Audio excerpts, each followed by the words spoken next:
Pasamos la línea a la sala de prensa. El briefing de hoy, como siempre, os presento a nuestros invitados. Tenemos a Paolo Ruffini, Sheila Pires, después tenemos a su eminencia el cardenal Cherry. Le conocemos bien, nació en 1946 en Brno, entonces parte de Checoslovaquia, hoy en República Checa. 2 años después, la familia se mudó a Montreal, Canadá.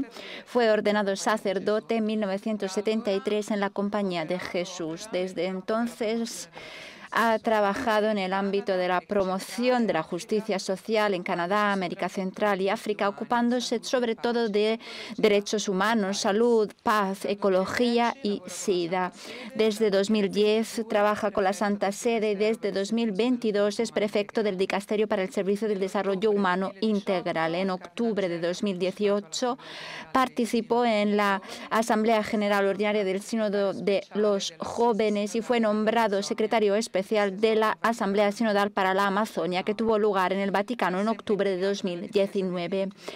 Siempre ha sido un gran defensor de los derechos de los más débiles, de los más pobres, de los más marginados. Quiso que su cruz pectoral se hiciera con la madera de una embarcación que había llegado a Lampedusa y en su escudo de armas, bajo el nombre de Jesús, pidió que se dibujara un barco de refugiados. Después tenemos a su excelencia Monseñor Daniel Flores. Nació en Palacios, forma parte de la diócesis de Victoria en Texas, ordenado sacerdote el 30 de enero de 1988. Desde 2009 es obispo de Brownsville, Texas, en la frontera con México. Es la diócesis más grande de Estados Unidos, con 1,2 millones de católicos y más de 11.000 kilómetros cuadrados de extensión. Su territorio alberga los mayores centros de acogida y detención fronteriza. Con su labor subrayó que la Iglesia debe recordar un principio fundamental, es decir, los más vulnerables deben ser protegidos, pobres, ancianos, niños por nacer, migrantes. Ha sido nombrado miembro de la Comisión Preparatoria para la realización de la actual Asamblea General, de la que es uno de los presidentes delegados. Tenemos a su excelencia Dabula Anthony Mbako.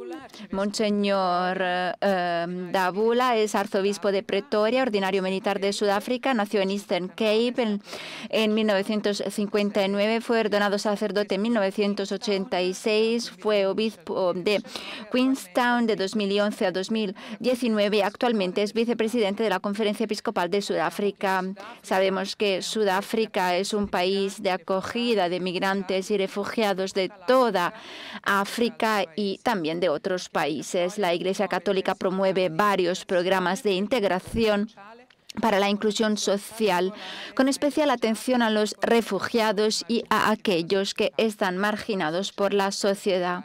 Después, su excelencia podrá profundizar el tema. Y después tenemos a Padre Khalil Alwan, que fue secretario general de su congregación, es hoy en día secretario general del Consejo de Patriarcas Católicos de Oriente y coordinador general de la Asamblea Sinodal. Abrió en Líbano las labores de la Asamblea Sinodal Continental de las Iglesias Católicas de Oriente Medio, celebrada en febrero de 2023. En una entrevista con el Observatorio Romano, destacó que todos sufrimos por la emigración de nuestros hijos, que han visto estrechar sus horizontes para una vida digna y que lo que ha conllevado a una disminución de nuestras comunidades y de nuestro testimonio en la tierra que el Señor eligió como su hogar. Sin embargo, nosotros, hijos de la Iglesia, no solo estamos unidos por las preocupaciones y dificultades de la vida, sino que también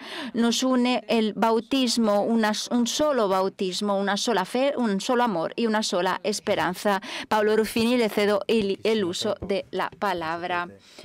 Voy a ser muy breve. Como saben, esta mañana y ayer por la tarde tuvimos las reuniones de los círculos menores sobre la sección B3 del Instrumentum Laboris. Tuvimos 13 círculos menores, seguimos teniéndolos, 13 que hablan de la sección B3.1, cómo renovar el servicio de la autoridad y el ejercicio de la responsabilidad en una iglesia sinodal misionera. 7 sobre la sección B3.2, cómo podemos hacer evolucionar las prácticas de discernimiento y los procesos de toma de decisiones de una manera auténticamente sinodal, realzando el protagonismo del Espíritu. 5 están trabajando en B3.3, qué estructuras se pueden desarrollar para consolidar una iglesia sinodal misionera. 5 están trabajando en el B3.4, cómo configurar instancias de sinodalidad y colegialidad que impliquen a agrupaciones de iglesias locales. Y 5 están trabajando en B3.5, cómo reforzar la institución del sínodo para que sea expresión de la colegialidad episcopal en una iglesia sinodal. Otro punto importante, lo anunció ayer el cardenal Hollerich, se constituyeron 3 grupos de expertos, canonistas y teólogos que compartirán en 3 informes las reflexiones sobre los puntos B3.3, B3.4 y B3.5 que acabo de comentar. Ahora le cedo el uso de la palabra a Sheila, que nos comentará otros puntos. Gracias. Muchísimas gracias, Paulo. Buenas tardes. Hoy hablo en portugués. Ayer por la tarde en la Asamblea contamos con la participación de 340 miembros. Esta mañana teníamos 344 personas.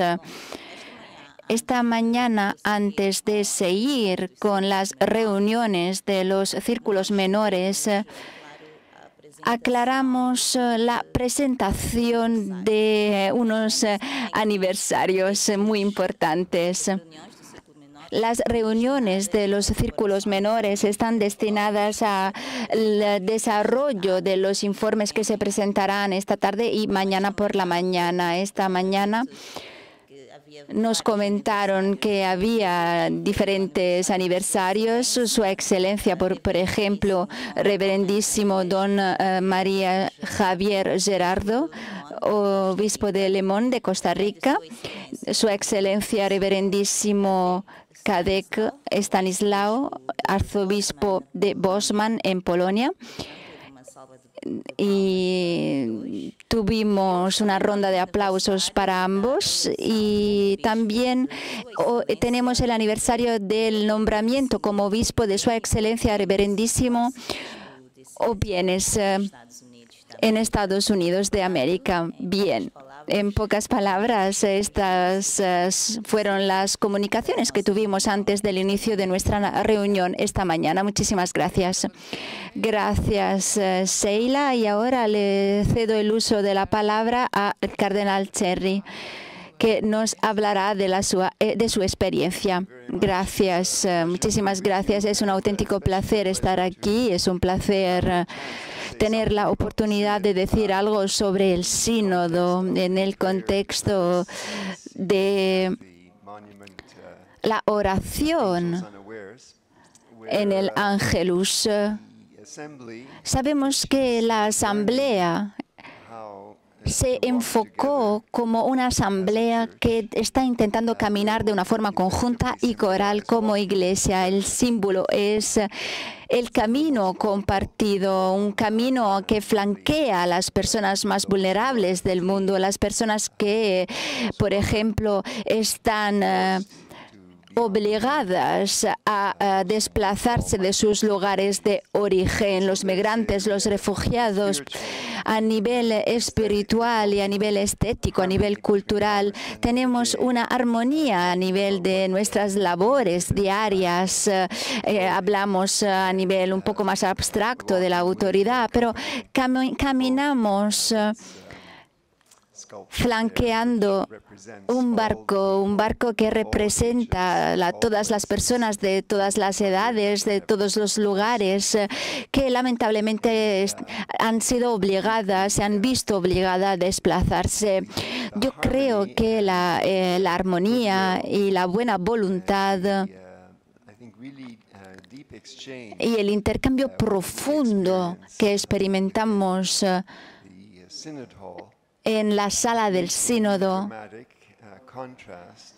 entran en contraste con la ansiedad, la inseguridad y la vulnerabilidad, la marginalización,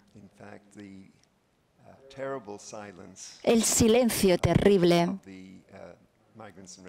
de los migrantes y de los refugiados, el silencio de nuestra sociedad. Este es el contexto. Espero que lo he presentado bien, pero bueno, estoy abierta a las preguntas después. Muchas gracias por sus directrices, Eminencia. Recordemos que la oración de esta tarde se transmitirá en directo y que escucharemos también las palabras del Santo Padre que se proporcionarán a los periodistas también. Le cedo el uso de la palabra al obispo de Texas, Su Excelencia Flores, que nos hablará de su experiencia, del contenido, quizás de las reflexiones. Es un placer estar aquí, hablar de la experiencia de mi diócesis. Uno de los puntos que me ha impactado mucho a nivel del llamado del Santo Padre a la sinodalidad es lo siguiente: cada diócesis en el mundo tiene dones y experiencias que proceden del contexto particular de las iglesias particulares. Esto forma parte de mi realidad, de lo que yo puedo aportar con mi participación. Como sabemos,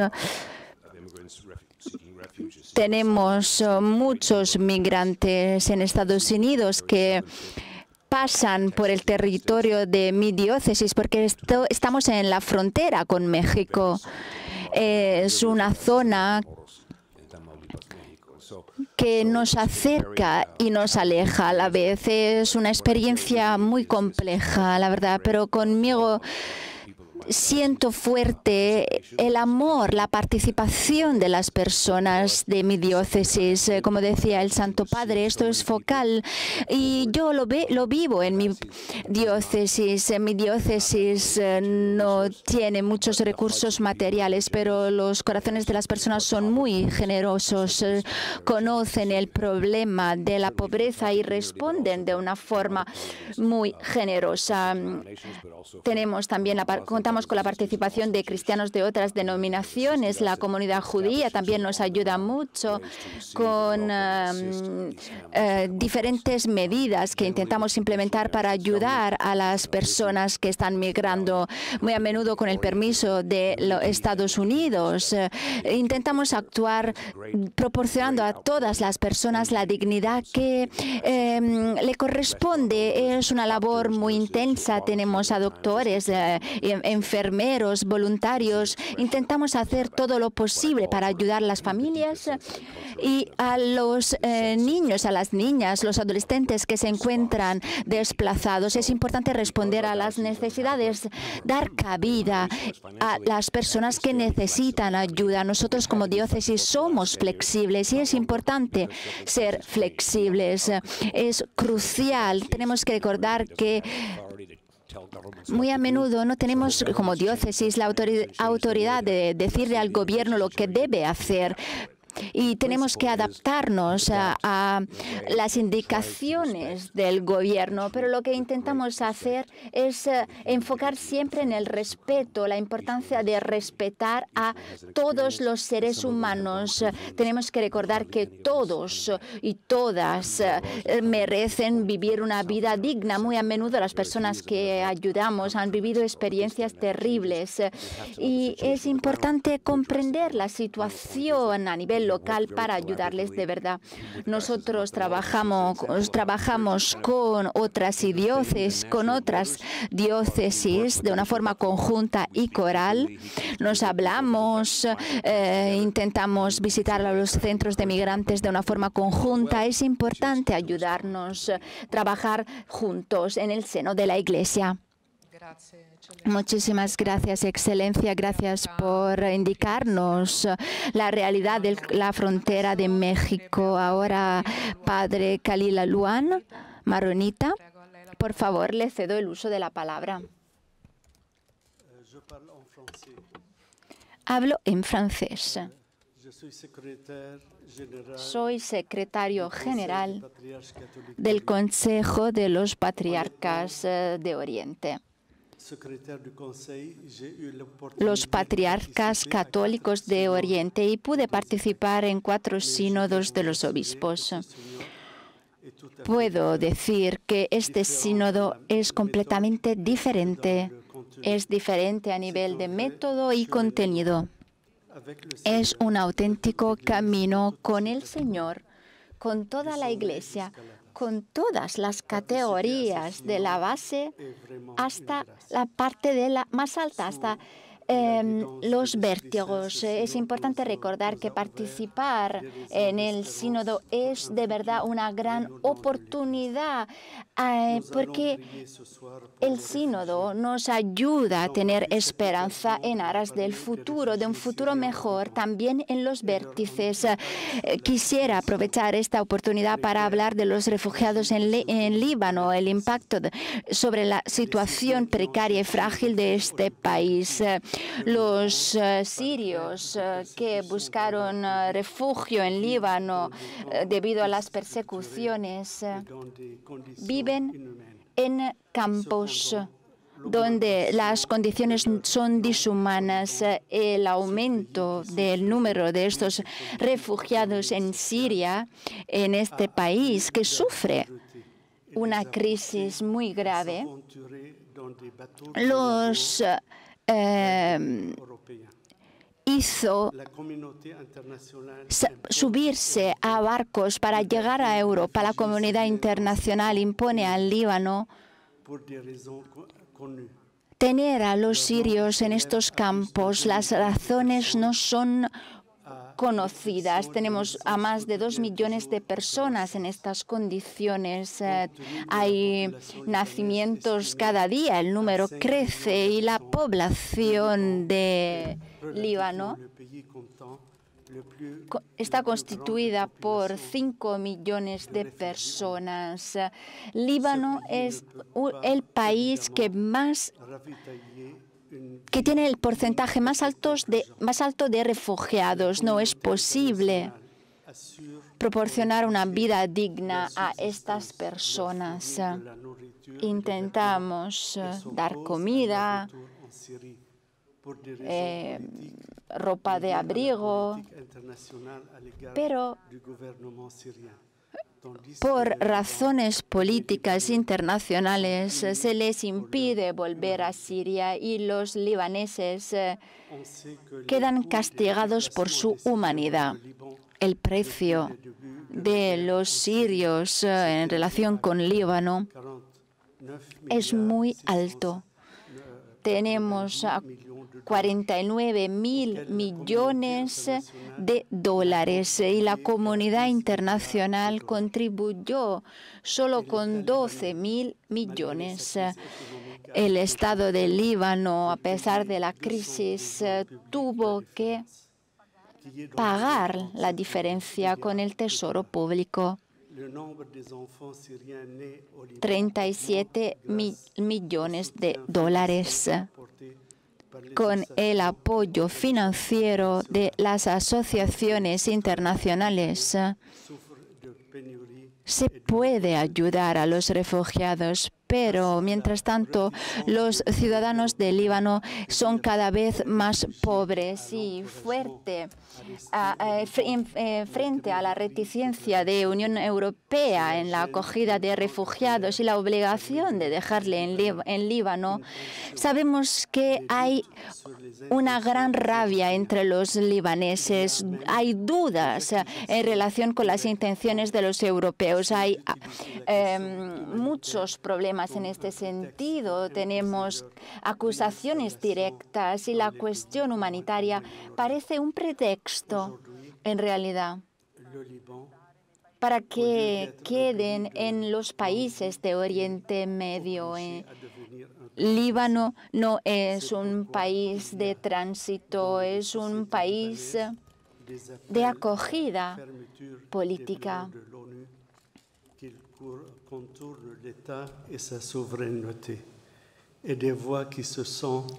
hay voces que se sintieron con fuerza.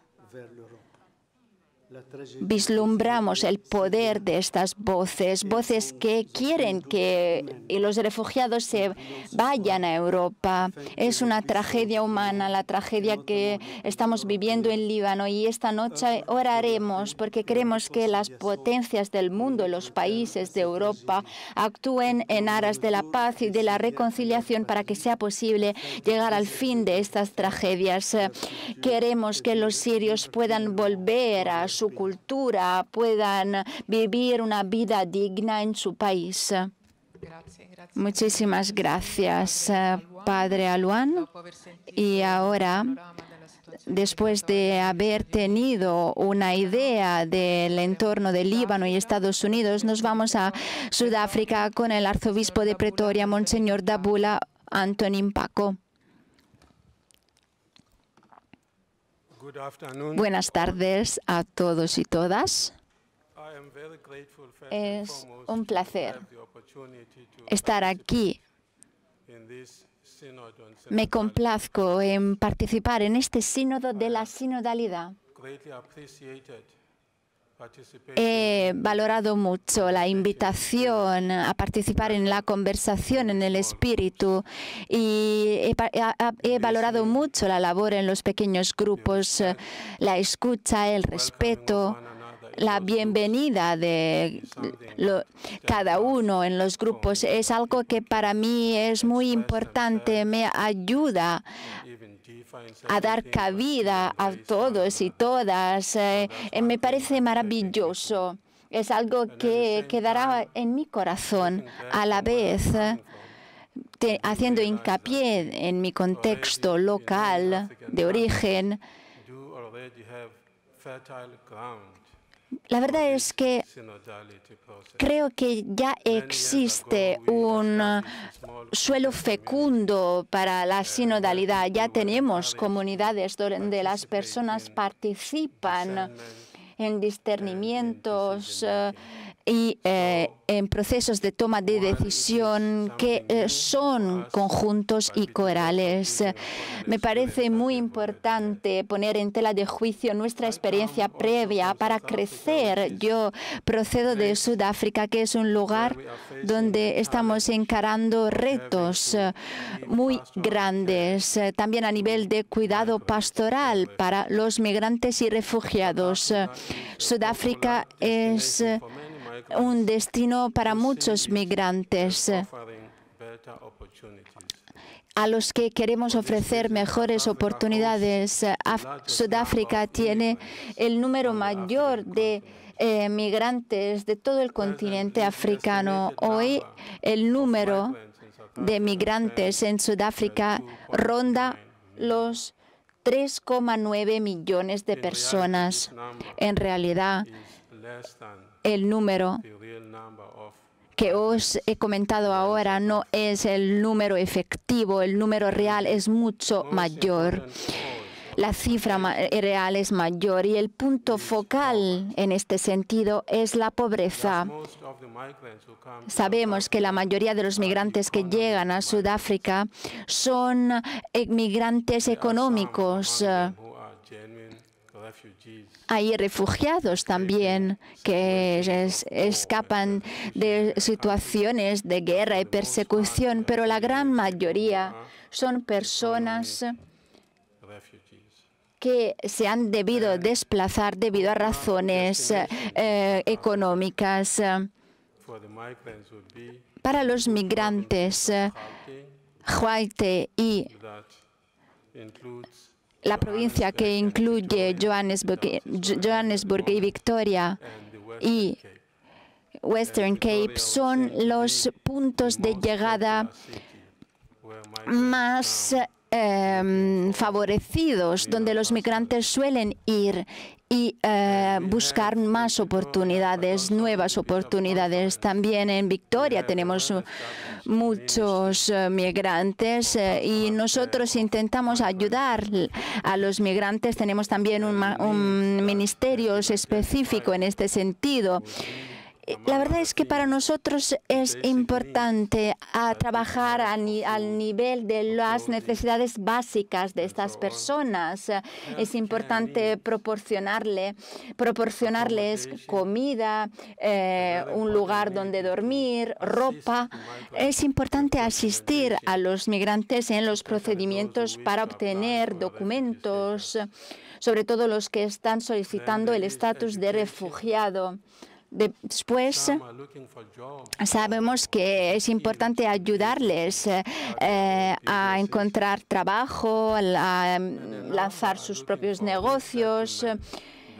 Hay personas que quieren ir a otro país también porque tienen experiencia a nivel de xenofobia en Sudáfrica y quieren marcharse.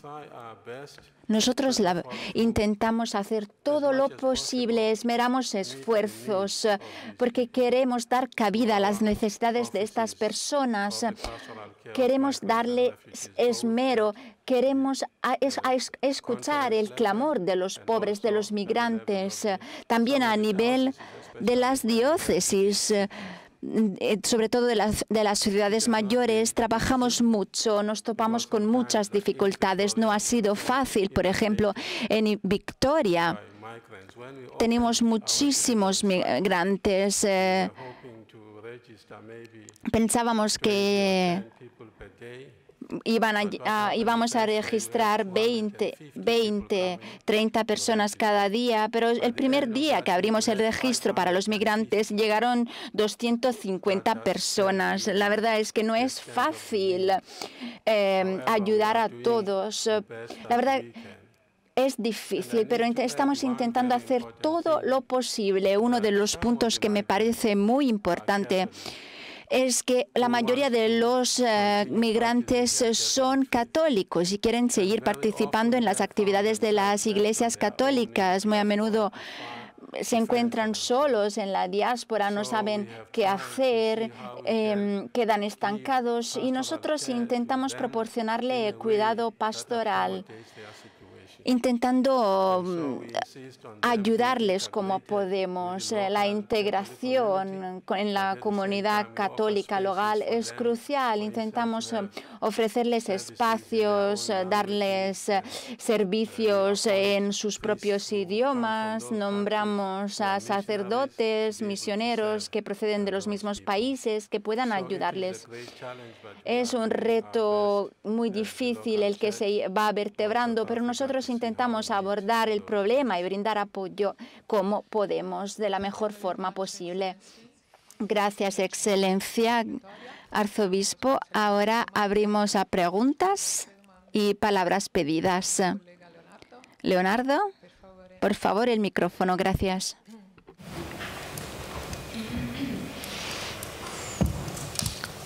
Andiamo da chi non ha fatto domande ancora. Vamos a ver quién no hizo preguntas hasta ahora.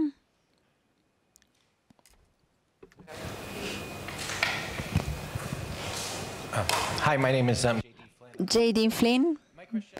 Tengo una pregunta para el obispo Flores, pero si hay más personas que quieren hablar, estoy abierto a sugerencias. Hablamos de renovar las estructuras en una dirección de la sinodalidad. ¿Hay una percepción de que la noción de sinodalidad pueda minar los problemas de autoridad en las diócesis?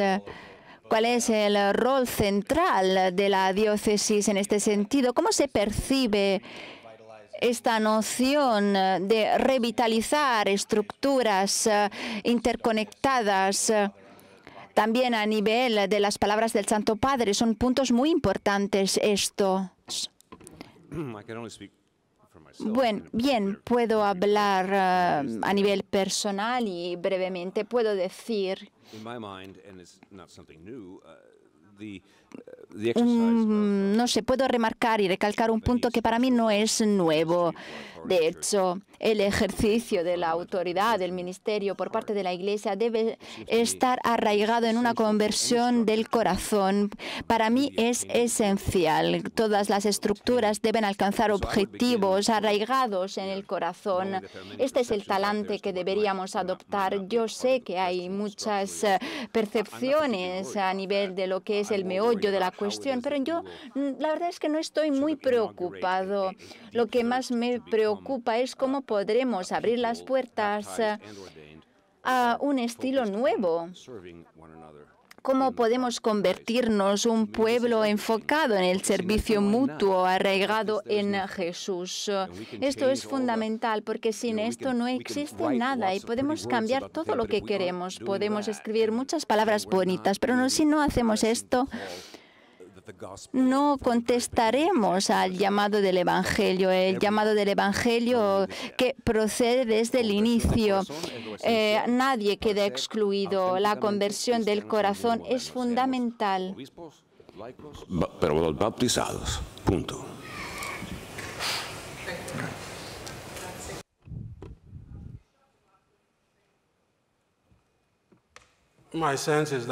Yo creo que estamos aquí de buen talante, aceptamos el hecho de que existen dos estructuras en la Iglesia. La sinodalidad debe coexistir con la estructura jerárquica de la Iglesia y no creo que esto se deba cuestionar.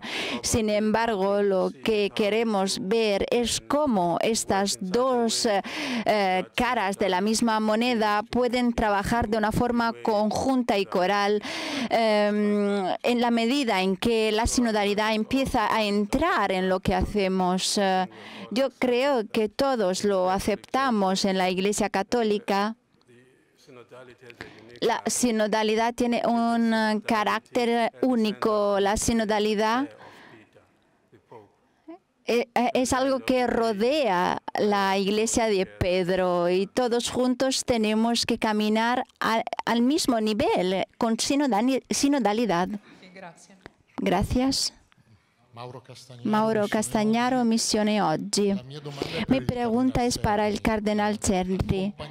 Acompañando el debate presinodal, leyendo el Instrumentum Laboris, en particular las partes sobre las que estamos reflexionando estos días a nivel de los círculos menores, parece que uno de los temas claves de este sínodo y quizás también la precondición para seguir adelante emprendiendo camino es cómo juntar la diversidad de contextos, de tradiciones, y esto requiere un cambio de mentalidad y una enmienda de las estructuras. Estos son los temas 3.2, 3.3 y 3.5, también 3.4. Me gustaría comprender mejor este punto, esta exigencia con sus palabras.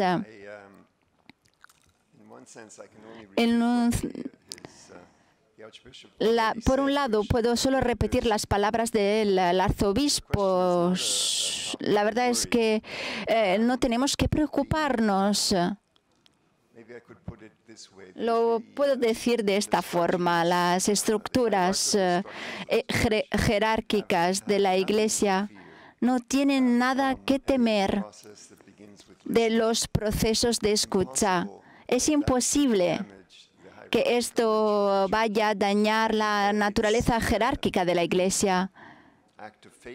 La fe activa y la esperanza que brotan de una escucha radical del soplo del Espíritu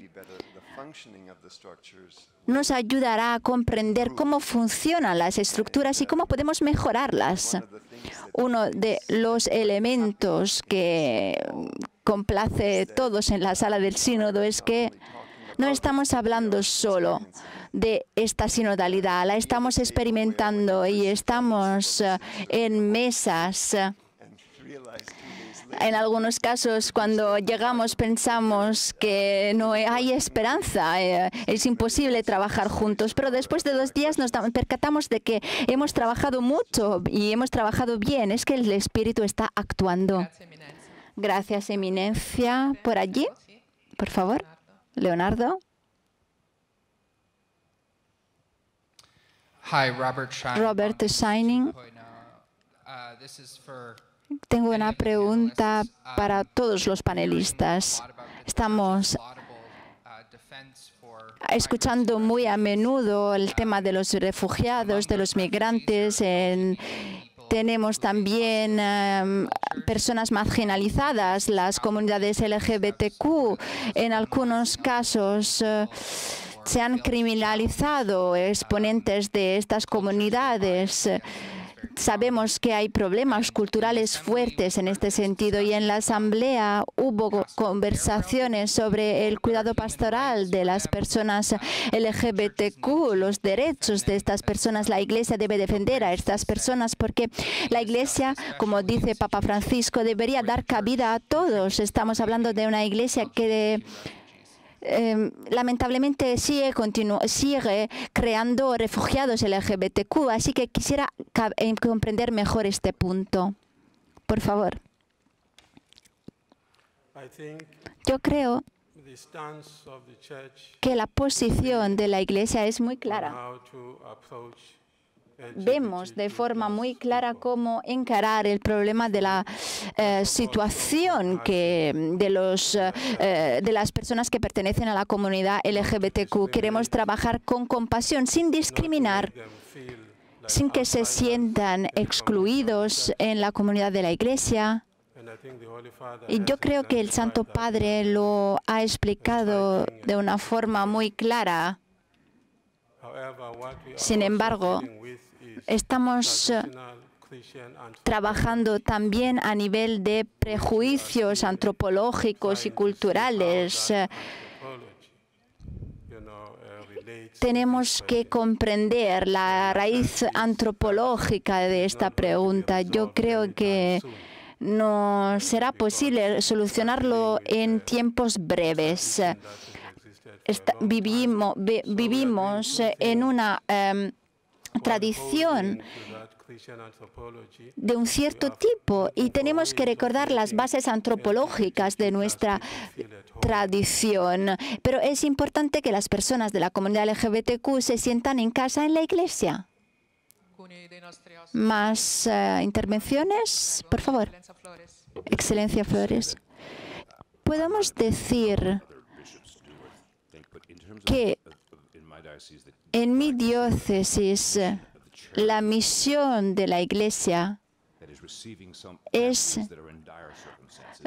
recibir a familias que están encarando dificultades, niños muy a menudo, pero todos los voluntarios están llamados a mirar el rostro de Jesús en las personas que ayudan. No le hacemos preguntas sobre la orientación sexual o política. Queremos servir como lo hizo Cristo, punto. Yo creo que esta es la actitud evangélica de la Iglesia. Tenemos que ser Cristo en este mundo, seguir sus huellas. Gracias. Justin McClellan, Catholic News Service. Una pregunta para el obispo Flores. Pero si los demás quieren contestar, estoy muy abierto en este sentido. En América se preparó el sínodo como en los otros lugares del mundo. Quisiera saber si hay diferencias entre América Latina y América del Norte a nivel del camino compartido en la Iglesia, si hay diferencias en este sentido y cuáles son los puntos de convergencia. También nos puede hablar de qué forma esto se traduce en la conversación sinodal. También tenemos a representantes de iglesias que se preocupan de género, de la sexualidad, y otras iglesias que están más preocupadas por la guerra y otras crisis más materiales. ¿Cuáles son las tensiones en este tipo de conversación en el sínodo? ¿Tenemos un equilibrio, un desequilibrio? Y una pregunta para los demás panelistas también. ¿Hay alguien que nos puede hablar de lo que se dijo hoy durante el sínodo? Es una pregunta muy importante y amplia. De una forma u otra, caracteriza todo el dinamismo de la sinodalidad, porque en realidad la sinodalidad es una traducción, y no digo de un idioma a otro, de una expresión local de la fe. También tenemos matices lingüísticos, pero la verdad es que es importante recordar que estamos haciendo un esfuerzo, esmerando esfuerzos para reunir a personas. La escucha debe ser una escucha pormenorizada, atenta, para comprender cómo traducir lo que está diciendo mi prójimo. No es fácil, no es fácil de verdad. De una forma u otra, tenemos que percatarnos de la brecha cultural entre América del Norte y América del Sur. Yo he crecido en una familia bicultural, bilingüística, y es algo que se vive muy a menudo. Tenemos que movernos de cultura en cultura e intentar comprender lo que nos rodea. Yo he trabajado a nivel fronterizo por muchos años, y no es suficiente decir que existe un contexto. América del Norte es muy amplia y hay muchos matices. América del Sur igual, Canadá también. Yo creo que lo que es importante es emprender camino. ¿Cómo podemos emprender camino? Desarrollando conversaciones más estructuradas entre América del Norte y América Latina. Esta es una pregunta en la que deberíamos entablar diálogos, sobre la que deberíamos entablar diálogos, porque no sería en balde, nos ayudaría a seguir adelante. Me inspira lo que decía mi amigo Flores, y la verdad es que yo procedo de una familia de migrantes también. La vida es una traducción, y el sínodo está aprendiendo a traducir, yo creo. ¿Cómo traducir de una cultura a otra? Y esta pregunta me impacta mucho. Yo creo que no existe una respuesta, porque las cosas no funcionan de esta forma. No tenemos delegaciones continentales que están entablando diálogos a nivel global. No es así. Yo no sé lo que piensa América Latina, yo sé lo que piensa el sínodo. Y estaría traicionando a mi grupo si diría que las personas de América Latina viven esto, creen esto, los demás creen otra cosa. No es así, esta no es mi experiencia. No tenemos este tipo de división. No quiero criticar la pregunta, estoy intentando responder. Yo creo que deberíamos simplemente analizar los encuentros continentales de América del Norte y América Latina para comprender si hay diferencias. Gracias. Al hilo de lo que decíamos antes, el colega nos decía que quería saber el programa de la mañana, pero ya se remarcó, así que lo dejamos. Diane Montaña, de Catholic Herald. Una pregunta sobre los procesos y después otra pregunta sobre el contenido. Muchos obispos en el sínodo, durante las congregaciones generales, han comentado que tenemos un intercambio libre. Las personas dicen lo que quieren decir, pero muy a menudo, cuando las personas reservan la toma de palabra, después no se le da tiempo. En realidad es una idea bonita darle a cada uno el tiempo de expresar sus preocupaciones, pero en realidad no es así, no hay espacio para todos. ¿Nos puede comentar de qué forma está funcionando este proceso? Otra pregunta sobre los procedimientos. La semana pasada hablamos de los informes de síntesis. A nivel de la votación, tenemos un número de obispos, un número de laicos para cada votación, pero no vamos a recibirlo, si he entendido bien. Cuando tenemos temas un poco controvertidos o propuestas controvertidas y el 50% de los obispos vota sí, el 50% no, y después tenemos la mayoría de los laicos, podríamos definir el sínodo un sínodo de los obispos. Y después, otra pregunta, si puedo. En el Instrumentum Laboris, en el número 1.27, se habla de los pobladores originarios en el Instrumentum Laboris del Sínodo de Amazonia. Se menciona que es importante tener en cuenta la gobernanza de la Iglesia y la separación de la gobernanza de la Iglesia con las órdenes sagradas. No sé si esta idea se ha comentado de una forma general en los grupos. Gracias.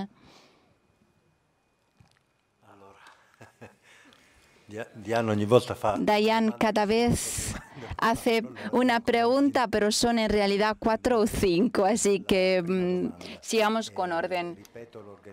Repito, la organización de este sínodo, que es diferente. Este sínodo se estructura con los grupos de trabajo, los círculos menores y las congregaciones generales. En los círculos menores, cada miembro del sínodo habla más que una vez, y lo que dice se menciona en la congregación, en los informes que se proporcionan a la Secretaría con convergencias, divergencias. Yo puedo hacer preguntas, podría decir más sobre mi labor, pero no puedo debido a la confidencialidad.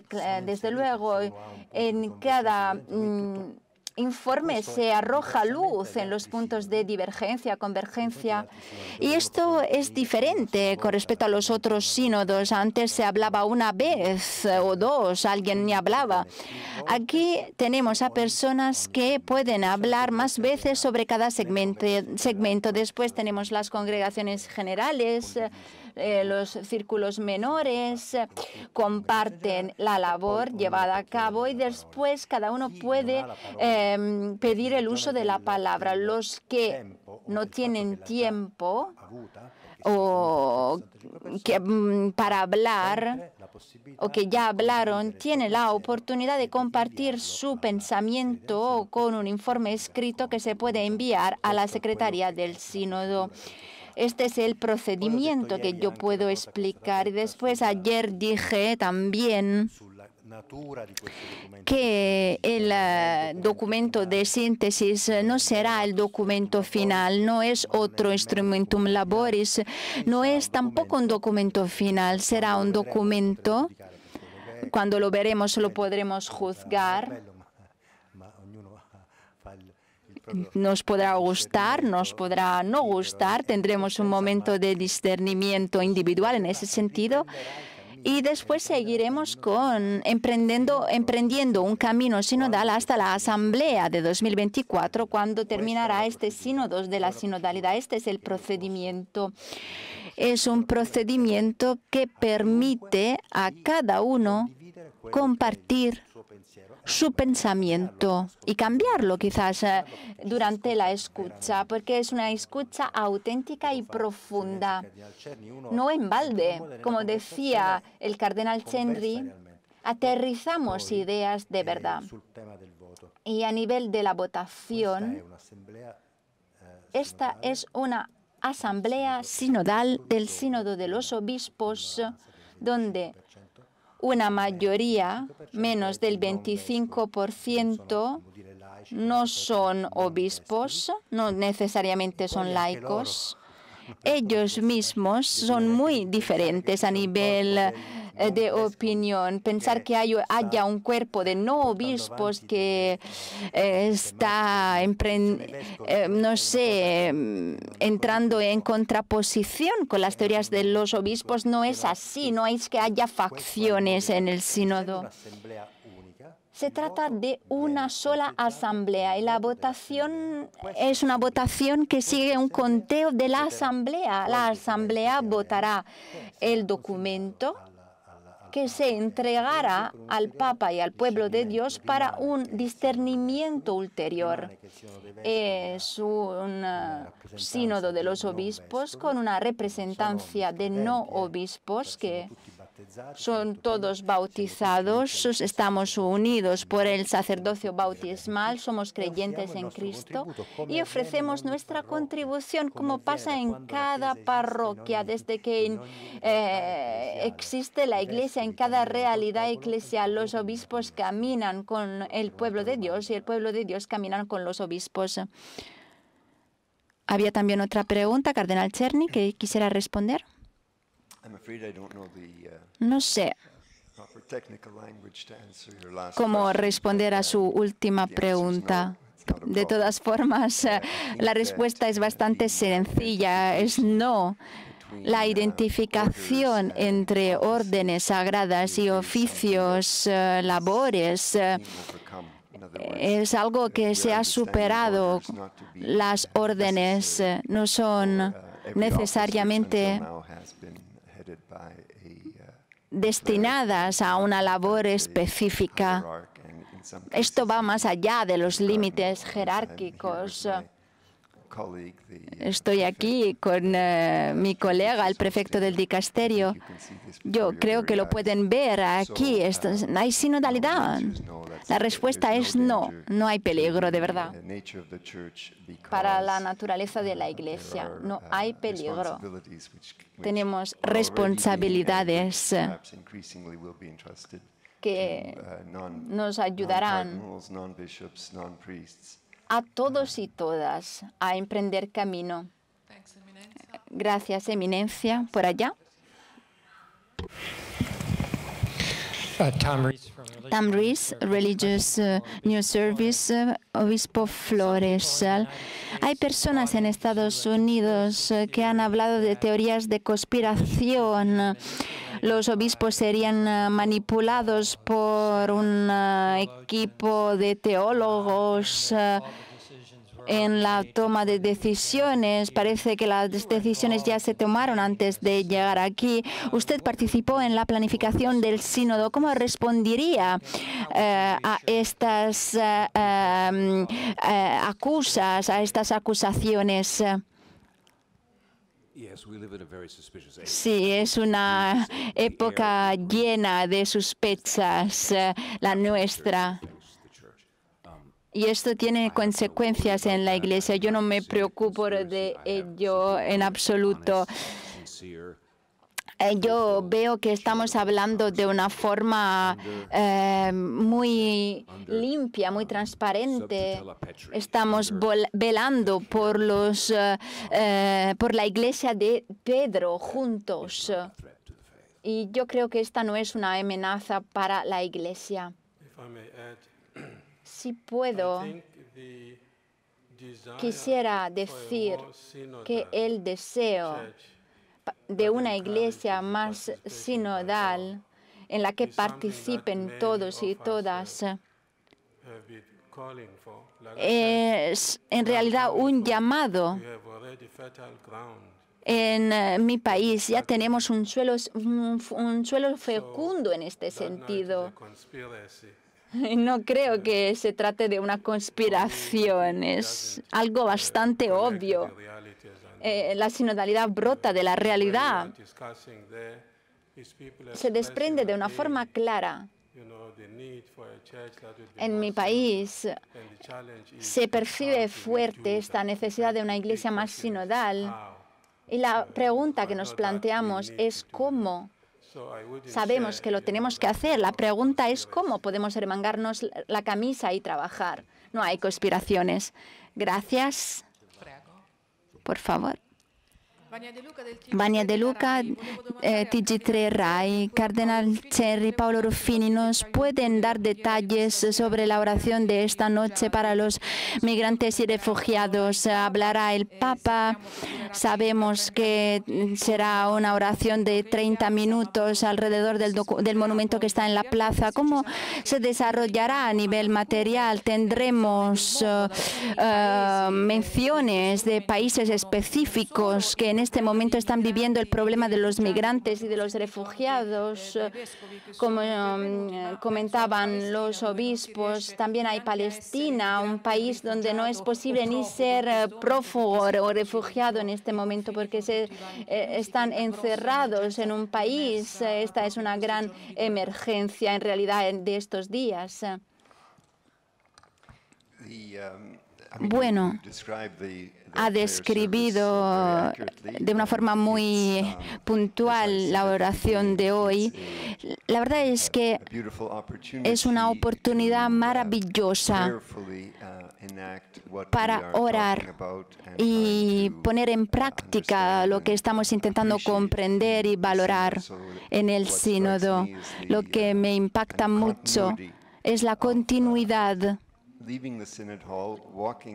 Vivir la experiencia del sínodo, caminar juntos al monumento y frente a esta imagen que representa a todas las personas vulnerables de todas las épocas, orar juntos.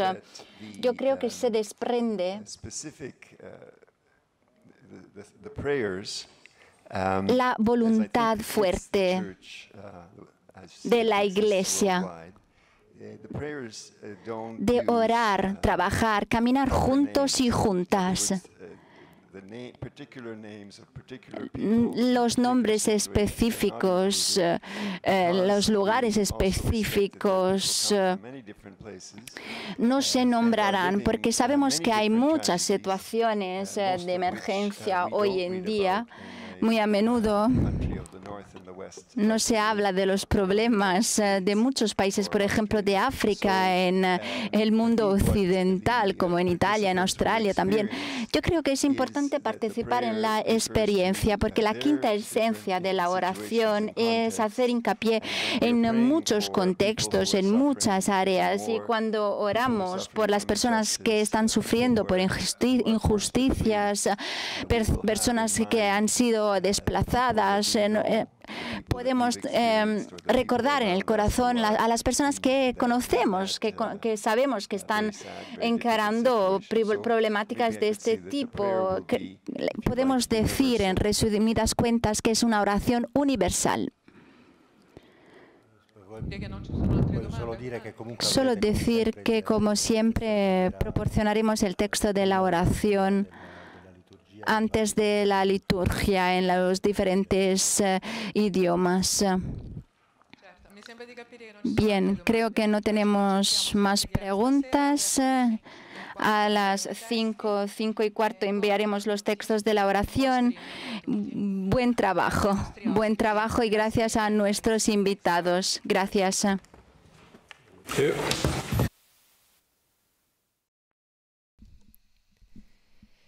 Bien, amigos oyentes, concluye así el encuentro con los periodistas que informan sobre los trabajos del Sínodo de los Obispos.